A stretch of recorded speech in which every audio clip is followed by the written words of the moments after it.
Crushed by the derailed train, tin roof shacks in one of Africa's largest slums reduced to wreckage. Residents say it took rescue teams an hour to get to the scene in Kibera, and by then people had already started helping those trapped. When I reached there, I heard a noise calling me from down. Can you help us? He said, I called some people, we went there, then we helped. We tried to dig down. We took two children, one at the age 5 years and another one 6 years. Hundreds of people gathered around the accident site. Police struggled to cordon off the area and push people back. The transport minister visited the scene shortly after the accident. He says the government had been pleading with residents of the area not to set up their makeshift homes so close to the railway tracks. Rescue workers here have been telling us the proximity of these homes has been complicating rescue efforts.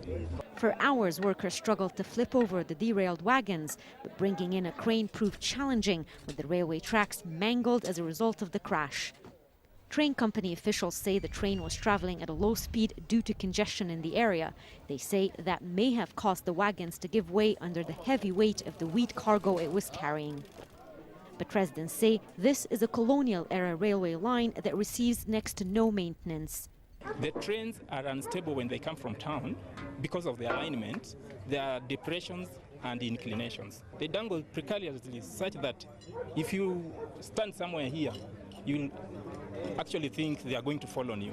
Many here say they know their proximity to the train line puts their life at risk, but the reality is, they say, they have no other place to go.